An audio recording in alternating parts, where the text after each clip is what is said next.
네, 같이 한번 해보도록 하겠습니다. 저희는 스토캐스틱 그레디언트 리그레서를 이용하는 방법을 말씀을 드리려고 하는 거고요. 스토캐스틱 그레디언트 디센트라고 하는 거는 확률적 경사 하강법이라고 해서 훈련셋에서 확률적으로 샘플들을 선택해서, 그러니까 랜덤하게 선택한다는 얘기예요.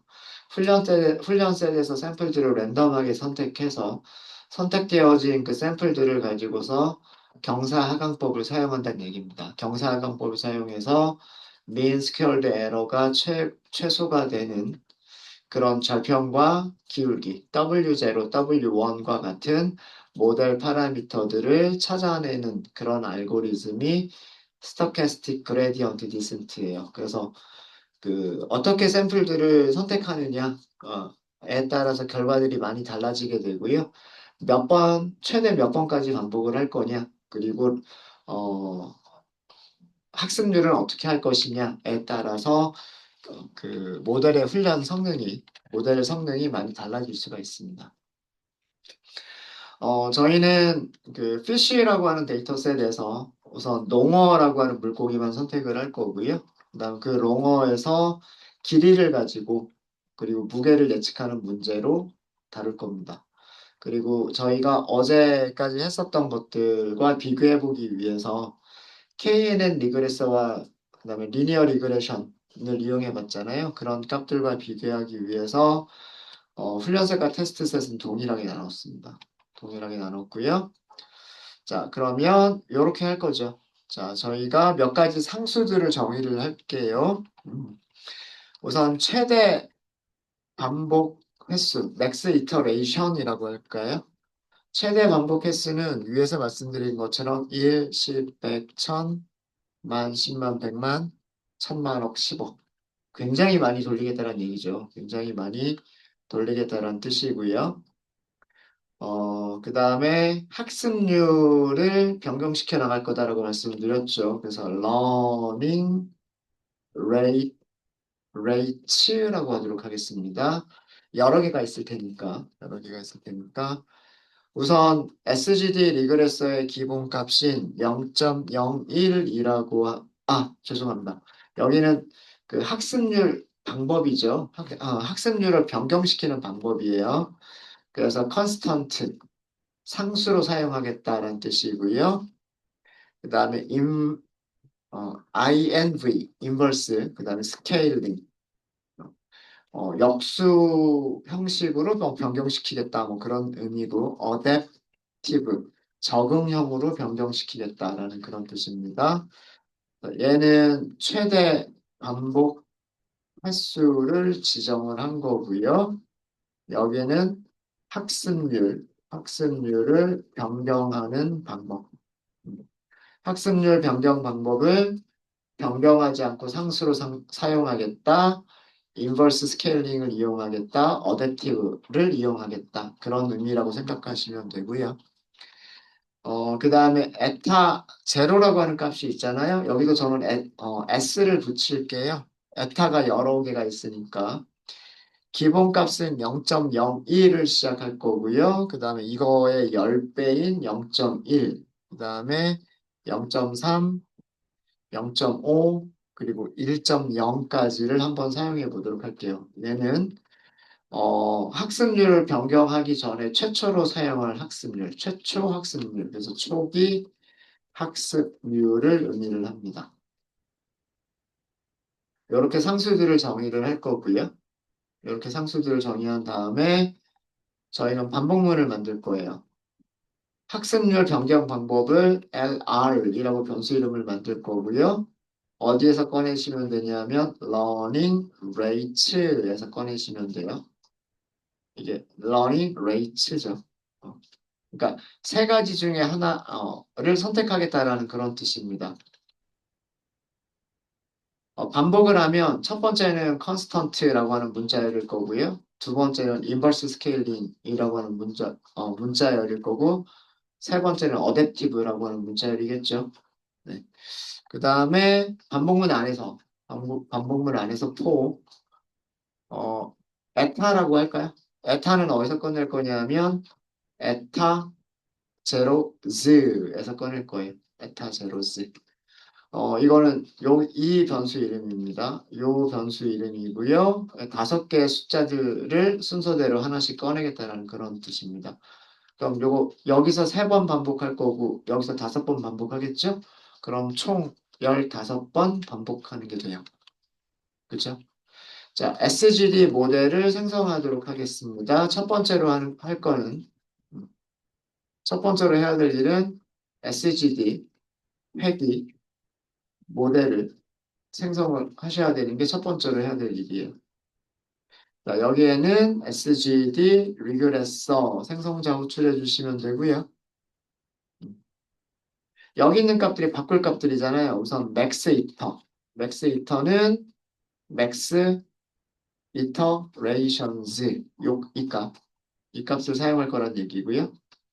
그러니까 10억 번을 사용하겠다는 뜻이고요.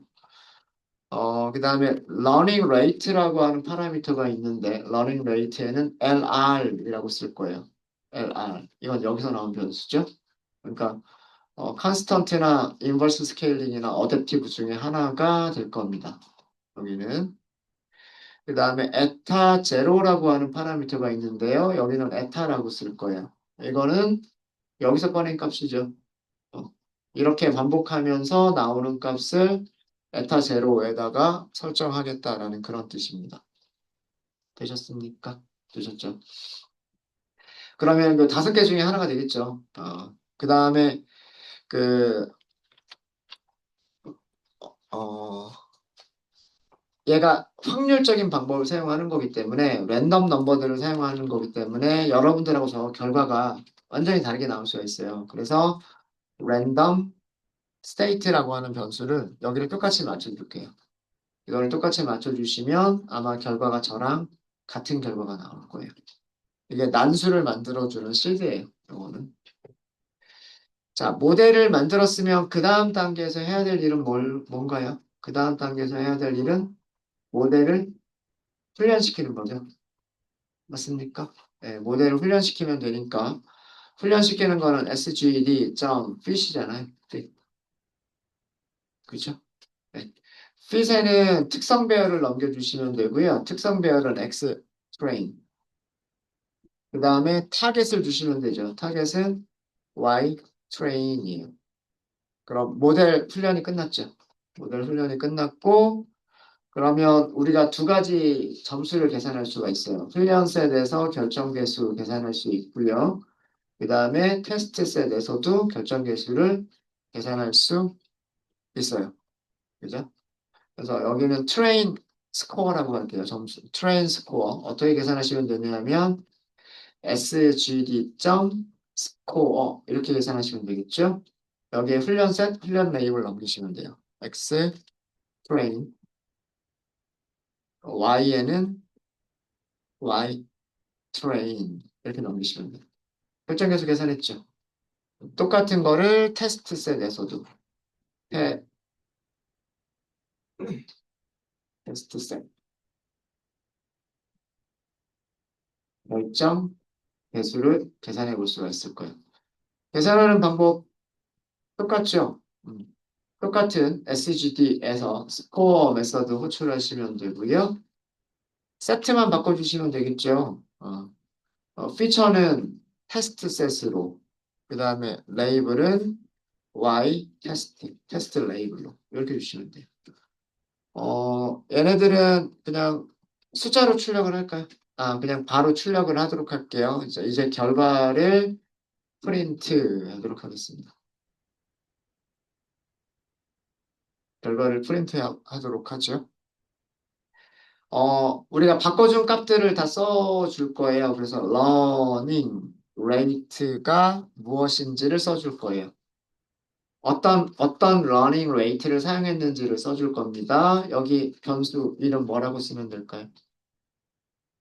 constant냐, constant냐, inverse scaling이냐, adaptive냐라고 하는 값이 이 자리에 쓰여지면 좋겠어요. 여기 변수 이름 뭐라고 쓰면 될까요? LR이죠? LR. 맞아요? 그러면 이게 반복문에서 요 변수 이름이 LR이잖아요. LR. 그러니까 이 LR이 컨스턴트를 가질 수도 있고 인버스 스케일링을 가질 수도 있고 어댑티브를 가질 수 있는 거죠. 자, 그 다음에 초기 학습률이죠. 그건 에타 제로라고 할게요. 저는. 자, 여기는 뭐라고 쓰면 될까요? 변수 이름은. 여기는 배열에서 숫자들의 배열에서 꺼낸 값. 이게 초기 학습률이죠. 0.01이 될 수도 있는 거고요. 0.1이 될 수도 있는 거잖아요. 그러니까 변수 이름은 에타죠. 에타. 여기는 에타 이렇게 하시면 돼요. 되셨습니까? 자, 이럴 때 train R2 score. train R2 score를 출력하고 싶어요. 뭐라고 하면 될까요? train R2 score는 여기 계산된 변수 이름이 train score죠. 그래서 변수 이름은 train underscore score 이렇게 하시면 되고요. 어, 우리가 소수점이 아마 어떻게 나올지 모르겠어요. 그래서 소수점을 세 자리까지만 표시를 할게요. 그래서 여기는 콜론, 점, 3. 우리가 그동안 F라고 썼었죠? 2라고 한번 써볼게요. 2라고 쓰는 거는 뭐냐면, 어, 예를 들어서 점 2, F 이렇게 쓰는 거는요. 어떤 숫자가 있을 때, 뭐, 1, 2.3, 4 이렇게 소수점 이하 두 자리까지 표시하겠다라는 그런 뜻이고요. 만약에 점 2, 그 다음에 2 이렇게 쓰는 거는 뭐냐면 똑같은 숫자를 1.23 곱하기 10의 1승 플러스 1승 이렇게 쓰는 거예요. 무슨 얘기인지 아시겠어요? 12.34는 1.23 곱하기 10이잖아요. 1.23 곱하기 10이니까 1.23 곱하기 10의 1승 이렇게 이 지수를 가지고서 소수점을 표시하겠다라고 하는 게 2라고 하는 값입니다. 2. 그래서 지수를 가지고 표시하겠다는 뜻이에요. 요거. 마찬가지로 우리 테스트 세도 계산했잖아요. 그래서 테스트 R2 스코어 이렇게 해서 여기도 마찬가지로 테스트 스코어를 소수점은 세 자리까지 그 다음에 지수를 사용해서 표시를 하도록 하겠습니다. 네, 이렇게 하시면 아마 다 될 겁니다. 시간은 어떻게 걸릴지 모르겠어요. 이게 반복 횟수가 엄청 길기 때문에 시간은 어떻게 보일지 모르겠어요. 근데 실행해 볼게요. 얼마 안 걸리고 금방 끝나네요. 그죠? 10억 번이나 반복하고 있지만 다 금방 돌고 있나요? 돌고 있군요. 이렇게 좀 돌고 있는 중이죠. 어댑티브가 시간이 좀 걸리고 있군요. 네.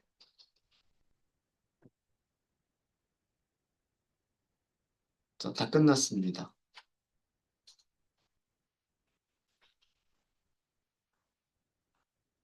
결과 한번 볼게요. 결과 한번 보시면 상수 학습률을 사용한다는 뜻이고요. 상수 학습률을 사용하고 그러면 학습률을 0.1로 하겠다예요. 0.1로 하겠다고. 그 다음에 훈련셋의 알투 스코어를 보시면은요. 마이너스 4.2예요. 거기다가 요 뒤에 숫자 보세요. 10의 몇 승? 10의 20승이에요. 그러니까 엄청나게 작은 숫자예요. 음수적으로 엄청 큰 거잖아요. 그러니까 엄청 작은 숫자예요. 이거 마이너스 무한대에 가까운, 무한대까지는 아니겠지만. 그러니까 엄청 안 좋은 거예요, 지금. 학습률을 0.1로 고정시켜 놓고, 이 세트를 훈련시키는 거는 굉장히 안 좋은 거예요. 테스트 셋에서도 점수가 되게 안 좋게 나왔고요. 학습률을 고정시켜 놓고, 0.1로 바꿨어요. 0.1로 바꿨는데 마이너스 6.1 곱하기 10의 22승. 오히려 음수 쪽으로 더 커져 버렸죠. 그러니까 더 안 좋아진 거예요. 오히려 더 안 좋아진 겁니다. 학습률을 고정시켜 놓고 학습률의 크기를 키운 거는 더 안 좋아진 거예요. 0.3, 그 다음에 0.5가 되더라도요. 그리고 1.0이 돼도 별로 좋아지는 게 보이지가 않고 오히려 더 안 좋아지고 있는 모습들이 보이고 있는 것 같습니다. 그러니까 되게 정말 여기서는 정말 쓸모없는 모델이에요. 점수가 너무 안 좋아요. 이런 거를 못 쓸, 1에 가까운 값이 나와야 되는데 1에 가까운 값이 안 나오고 있죠. 그 다음에 러닝 레이트를 인버스 스케일링을 사용하는 5가지입니다. 인버스 스케일링을 사용하는 5가지고요. 초기 학습률이 0.01, 0.1, 0.3, 0.5, 1.0 이렇게 바뀌고 있고요. 바뀌고 있는데 보시면 10에 13승, 10에 20승, 10에 21승, 10에 21승, 10에 22승. 여기도 더 안 좋아지고 있어요. 더 안 좋아지고 있는 모습을 보여주고 있고요. 그 다음에 러닝 레이트를 어댑티브라고 하는 거를 사용했을 때고요. 어댑티브라고 하는 걸 사용했을 때고 마찬가지로 초기 학습률을 0.01에서부터 1.0까지 바꿔가고 있는데 예, 그나마 그나마 어댑티브 학습률을 사용했을 때 훈련 세트가 9.1 곱하기 10의 마이너스 1승이죠. 9.1 곱하기 10의 마이너스 1승이라는 얘기는 0.9란 얘기예요. 0.9. 그리고 테스트 셀에서 R2는 6.9 곱하기 10의 마이너스 1승이죠. 마이너스 0.69란 뜻입니다. 그나마 얘가 조금 좋은 점수를 보여주고 있는 거고요. 보여주고 있는 거고, 학습률을, 어댑티브에서 학습률을 키우니까 좀 더 좋아졌네요. 그죠? 9.2 곱하기 10의 마이너스 1승이니까 0.92란 뜻이고요. 8.6 곱하기 10의 마이너스 1승이니까 0.86이란 뜻이에요. 어, 학습률을 0.01에서 0.1로 좀 더 10배 정도 학습률을 늘려주니까 좋은 점수가, 요 정도는 나왔네요. 그럼 여기에서 더 키워버리면 학습률을 더 키워버린 부분들은 지금 보시면 10에 18승 이렇게 되고 있어요. 그래서 결정 개수가 굉장히 안 좋아요.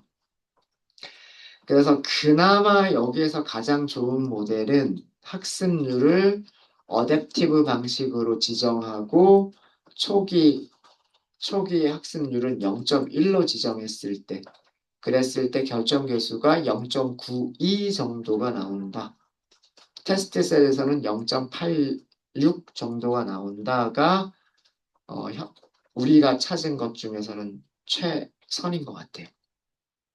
그러면 또 한 번 해볼 수 있는 거는 뭐냐면 어댑티브로 고정시켜 놓고요. 어댑티브로 고정시켜 놓고 학습률을 0.1 근방에서 바꿔보는 거예요.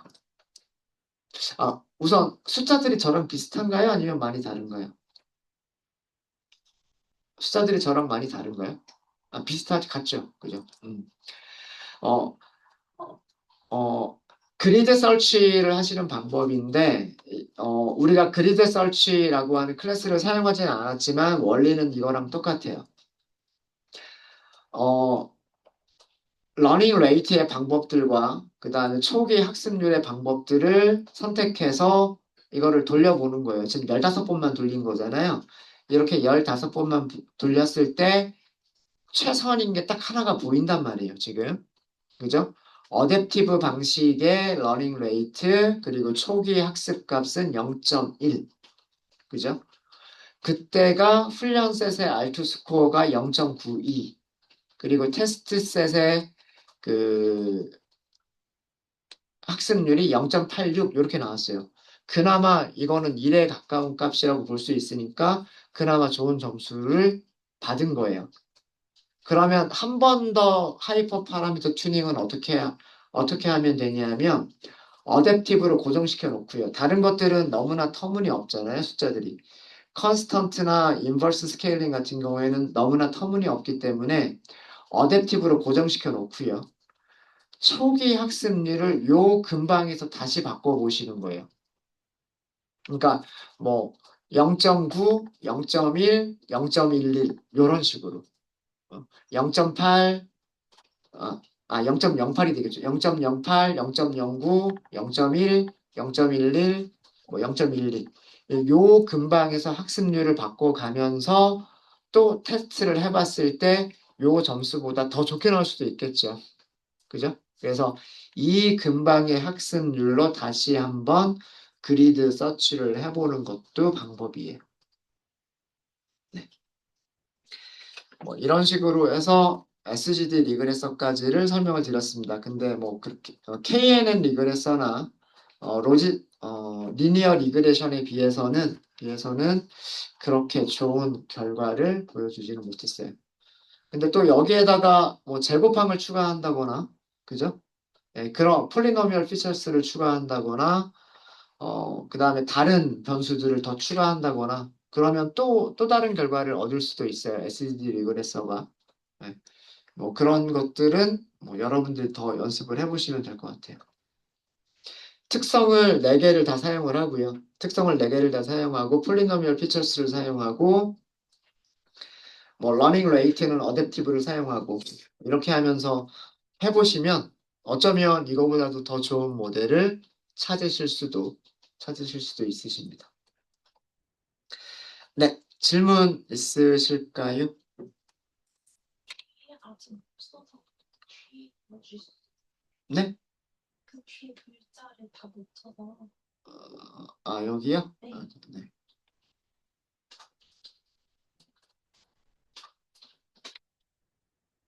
네, 또 질문 있으십니까? 네. 좀 F 해가지고 그렇게 보는 게 제가 아직 그래요? 습관적이지 않아서. 습관적이지 않아서. 네, 그러면, 네. 그래서 현직에서는 저 방법을 더 많이 쓰는 건지. 그렇진 않아요. 그렇진 않아요.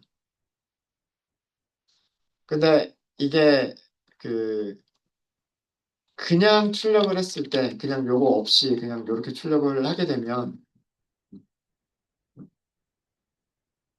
비슷하게 보이죠? 왜 그러냐면 이 숫자가 너무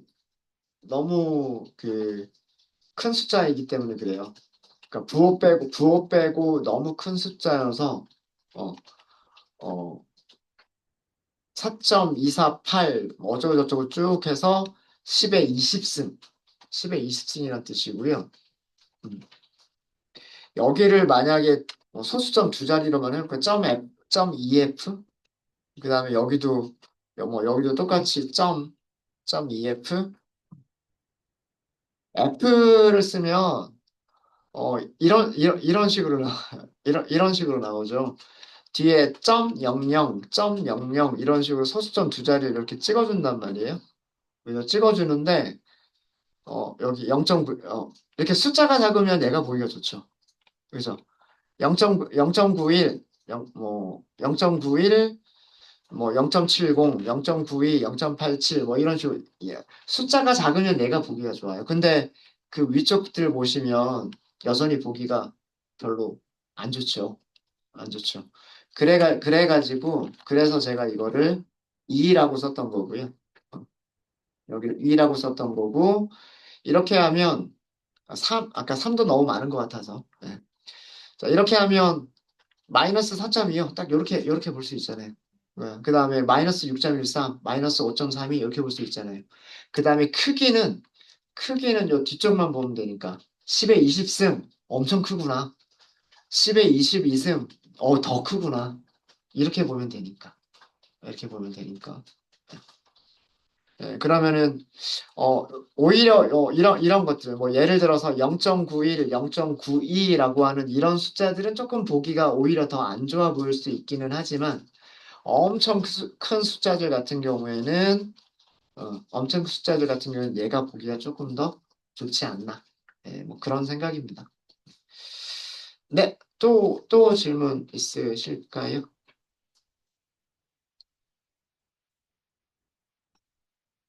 되셨습니까? 네. 네, 이렇게 해서 그 로지스틱 스토캐스틱 그레디언트 디센트를 이용한 확률적 경사강법을 이용한 그 회귀 문제까지 다뤄봤고요. 그나마 여기 이 문제에서는 이 농어라고 하는 문제에서는 컨스- 상수 학습률이나 그다음 인버스 스케일링 학습률보다는 어댑티브 학습률이라고 하는 게 좀 좋은 점수를 주고 있다라고 하는 거를 일단은 찾았습니다. 그리고 어, 학습률이 0.01일 때는 보시면 과대적 합이 너무 크죠. 0.9 하고요. 0.9하고 그 다음에 0.69이기 때문에 차이가 좀 크죠. 이거는 과대적합이 크다는 얘기예요. 훈련세 쪽에만 너무 정확하게 맞춘다는 얘기고요. 초기 학습률이 0.1인 경우에는 0.92, 그 다음에 0.86 이 정도니까 약간 좀 비슷해졌죠. 과대적합이 좀 줄어든 형태예요. 그래서 두 번째가 더 좋다라고 하는 거고요. 그래서 여기에서 더 좋은 모델을 찾아갈 때에는 0.1 근방으로 학습률 0.1 근방에서 조금씩 좀 바꿔보시면 돼요. 음. 뭐 0.07, 0.08, 0.09, 0.1, 0.11, 0.12, 0.13 뭐 이런 식으로 요 근방에서 바꿔가면서 학습률을 튜닝을 해보시면 이것보다도 좀 더 좋은 모델을 찾을 수도 있을 거예요. 뭐 그거는 해보기 전에는 모르는 일이지만 그럴 수도 있겠다라고 하는 겁니다. 네, 이렇게 해서 그레디언트 디센트는 요 정도로 마치겠습니다. 경사하강법에 대한 얘기는 요 정도로 하고요. 어, 다음에는 저희가 그 로지스틱 리그레션이라고 하는 분류 문제로 다시 되돌아갈 거예요. 근데 주제가 좀 많이 바뀌기 때문에 조금 일찍 쉬었다 하도록 하겠습니다. 저희 30분까지 쉬었다 하도록 할게요.